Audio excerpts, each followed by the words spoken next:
ونصلي على رسوله الكريم أما بعد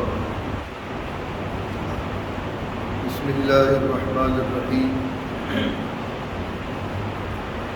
عن ابن عباس رضي الله تعالى عنه قال قال النبي صلى الله عليه وسلم من أراد الحج فليتعجل أو كما قال عليه السلام اللهم طهر قلبي من النفاق وعملي من الرياء ولساني من الكذب وعيني من الخيانة فإنك تعلم خائنة الأعين وما تخفي الصدور.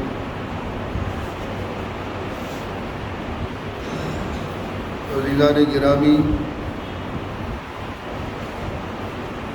حج کے مسائل، حج کے فضائل، حج کا نصاب اور اقسام حج میں حج تمتع کی تفصیل گزشتہ جمعے کو فضائل کے ساتھ ساتھ عمرے کے مسائل بھی آپ حضرات کے سامنے آئے. حج تمتع کرنے والا پہلے عمرہ کرے گا. پچھلے جمعے کو تفصیل میں نے یہاں چھوڑی تھی عمرے کی کہ کچھ مناسک کے حج میں فقہا کے یہاں کچھ محاورات ہیں. استقبال ہے، استعلام ہے، رمل ہے، استباء ہے. یہ عربی الفاظ ہیں. استقبال تو صرف ایک مرتبہ ہوگا. جب طواف کی آپ اسٹارٹنگ کریں، طواف شروع کریں تو پہلے استقبال ہوگا.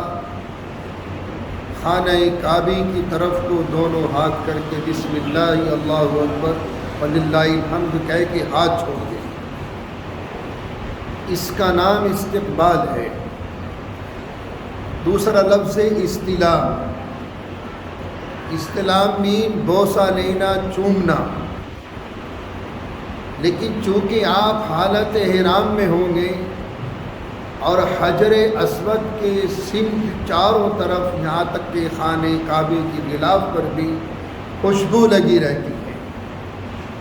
اور احرام کی پابندیوں میں سے ایک پابندی یہ بھی ہے کہ بحالت احرام آپ خوشبو کا استعمال نہیں کر سکتے. تو اس لیے دور سے استلام ہوگا. حجر اسود کے سامنے کھڑے ہو کر بسم اللہ اللہ اکبر وللہ الحمد کہہ کے اپنے ہتھیلیوں کو چوم لیں. بس آپ نے گویا بوسہ لے لیا. اس کا نام استلام ہے. اب آپ اس کے 7 راؤنڈ لیں گے، 7 چکر، 7 اشواط. شوط کہتے عربی زبان میں چکر، ایک پھیرا.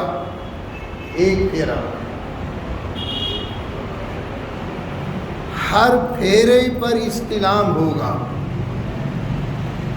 لیکن پہلے 3 پھیروں میں استباء ہوگا.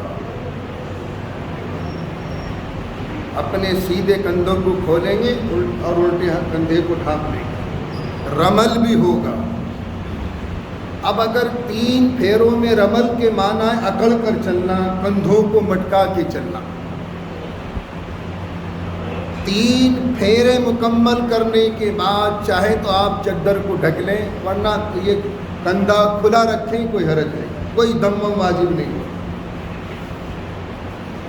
پہلے پھیرے پر استلام، دوسرے پر بھی استلام. اب یہاں ایک مسئلہ ذہن نشین فرما لیں. طواف کعبہ، بیت اللہ شریف کے پھیرے لگانا، یہ مستقل عبادت ہے.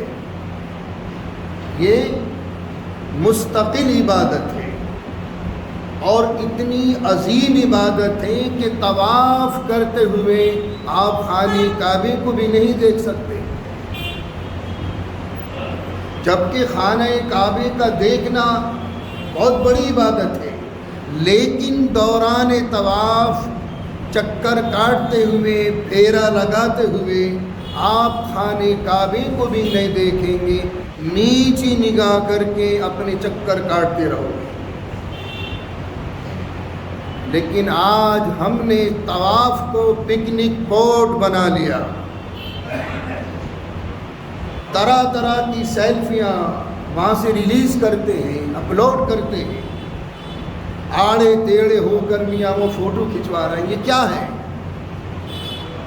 یہ تو عبادت کے ساتھ کھلواڑ ہے۔ مسلمانوں، طواف کو پکنک اسپاٹ مت بناؤ، ورنہ تباہی سامنے کھڑی ہے۔ یہ مستقل عبادت ہے۔ گویا کہ آپ کی نظروں میں اللہ کے گھر کی کوئی عظمت نہیں، یہ امریکہ نہیں، یہ انگلینڈ نہیں ہے، یہ نینی تال نہیں ہے، یہ جگہ ہے پکنک اسپاٹ منانے کی۔ لیکن خانہ کعبہ خود اللہ کا گھر ہے، اس کا احترام کرنا ہر حالت میں مسلمانوں پر فرض عین ہے۔ بڑے افسوس کے ساتھ گویا کہ تمہیں اللہ کے گھر کی عظمت کا بھی خیال نہیں، اسے پکنک اسپاٹ مت بناؤ، عبادت کو عبادت رکھو۔ ایک دور تھا کہ کیمرے لے جانا ممنوع تھا حرم میں، سن 2003 تک تو بہت سخت پابندیاں تھیں۔ حالانکہ علماء عرب ان تمام چیزوں کو منع کرتے ہیں، وہاں کے علماء بھی منع کرتے ہیں، لیکن ہماری قوم کے بھیجے میں بات نہیں بیٹھتی۔ ایک تو ویسے ہم ساری دنیا میں خوار ہیں، اس وقت 53 ملک ہیں جن کے اوپر لیبل لگا ہوا ہے مملکت اسلامیہ، اسلام کی کوئی چیز وہاں موجود نہیں، یوں ہی دنیا میں خوار ہو رہا ہے خواہ خواہی۔ یہ صرف ہمارے بدعمالیوں کے نتائج ہیں۔ تو اس لیے خدا را طواف کو عبادت سمجھو، اس مطاف کو پکنک اسپاٹ مت سمجھو، ورنہ تباہی سامنے کھڑی۔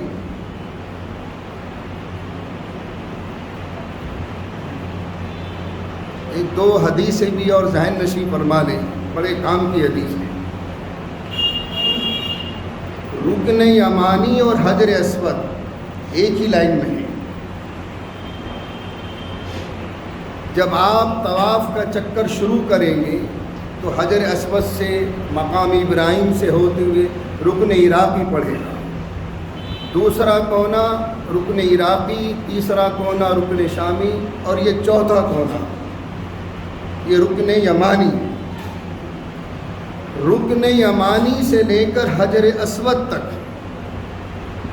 حضرت سیدنا عبداللہ ابن عباس رضی اللہ تعالیٰ عنہما اس حدیث پاک کے راوی ہیں، حضور صلی اللہ علیہ وسلم نے ارشاد فرمایا کہ جب میں رکن یمانی کے پاس آتا ہوں اور حجر اسود کی سمت چلتا ہوں تو مجھے ایک فرشتے کی آواز آتی ہے، وہ آمین آمین کہتا ہے۔ میں نے بتایا تھا پچھلے جمعے کو کہ 70,000 فرشتے بیت اللہ شریف کے ارد گرد رہتے ہیں ہم وقت، ایوری ڈے نائٹ، اور وہ تمام ملائکہ جو طواف کرنے والے اللہ کے بندے ہیں، اللہ کی بندیاں ہیں، ان تمام کی حق میں قیامت تک دعائیں مغفرت کرتے رہتے ہیں۔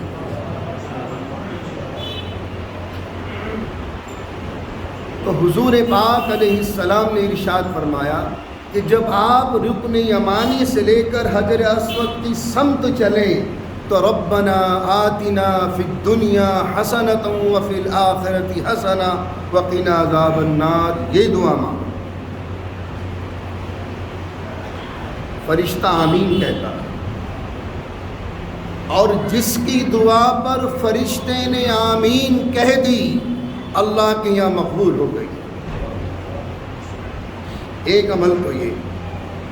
دوسری فضیلت، میرے پاس ایک کتاب رفیق سفر یا رفیق حج، بہت پرانی کتاب ہے۔ کاندھلے کے ایک بہت بڑے عالم گزرے ہیں، مولانا احتشام الحق رحمۃ اللہ علیہ، بہت بڑے عالم تھے۔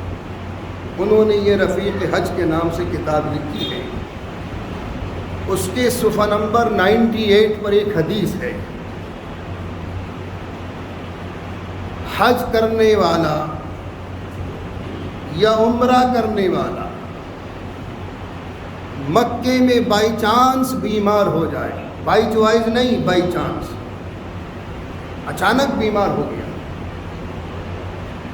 کسی کو بخار آ گیا، کسی کو نزلہ کھانسی ہو گیا، کسی کو اور بھی اچانک،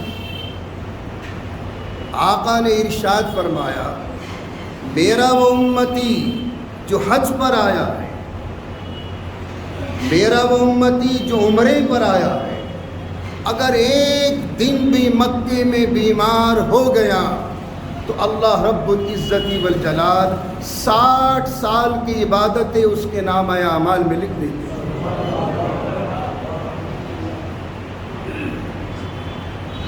یہ کہاں سے لاتا ہوں میں حدیثیں، لیکن اس حدیث کی فضیلت سننے کے بعد بیمار ہونے کی دعا مت مانگنا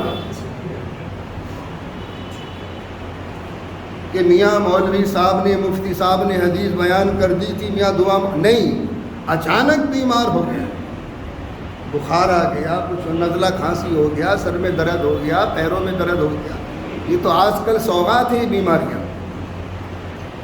ایک دور تھا کہ صبح کو کنڈی لے کر، پھل فروٹ لے کر گھر میں آتا تھا، آج کا دور دوائیوں کا پلندہ گھر میں لے کے آ رہا، بس یہ فرق ہے آج کے زمانے میں اور پہلے زمانے میں۔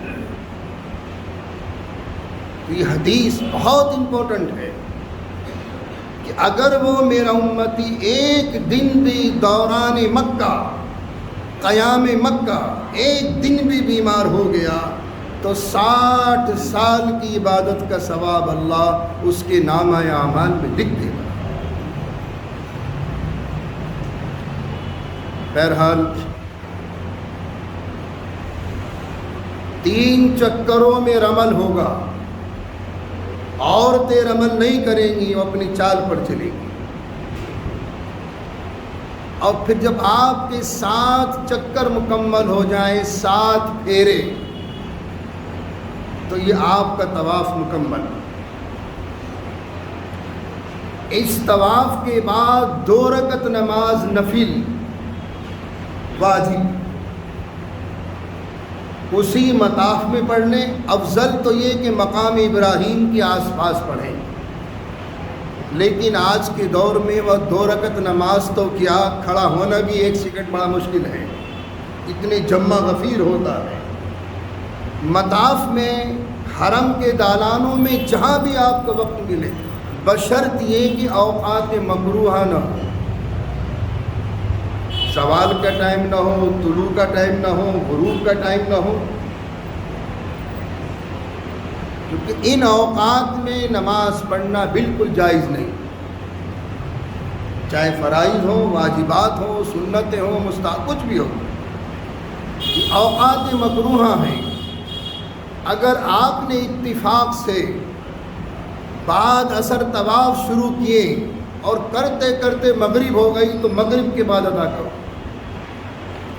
یہ 2 رکعت نماز نفل ہے، یہ آپ کا طواف مکمل۔ وہیں سے آپ کو صفا مروہ کا ایرو کا ایک نشان نظر آئے گا، بورڈ پر لکھا ہوا ہے، مروہ پر پہنچے۔ مروہ پر جانے کے بعد پہلے صفا پر جائیں گے، پہلے صفا پر جائیں گے، صفا کے پاس کھڑے ہو کر پیٹھ آپ کی صفا کی طرف ہوگی اور چہرہ بیت اللہ شریف کی طرف ہوگا، اور وہ ہاتھ اٹھا کے دعا مانگیں گے، جتنی چاہیں دعا مانگیں۔ یہ بھی مقام قبولیت ہے، یہ بھی مقام قبولیت ہے۔ پھر دعا سے فارغ ہونے کے بعد پھر سعی شروع کریں گے مسعی میں، صفا سے شروع اور اس کا چکر جو مکمل ہوگا مروہ پر ہوگا، پھر مروہ سے آئیں گے صفا پر 2، 7واں چکر جو ہے مروہ پر جا کے مکمل ہوتا ہے۔ سعی کے بعد کی بھی 2 رکعتیں نفل ہیں، لیکن وہ واجب نہیں، مستحبات میں سے۔ آپ اگر چاہے پڑھیں اسی ایریے میں پڑھ لیں، یا حرم میں آ کے پڑھ لیں، یا مطاف میں آ کے پڑھ لیں، یا حرم کے دالانوں میں، جہاں چاہیں پڑھ لیں،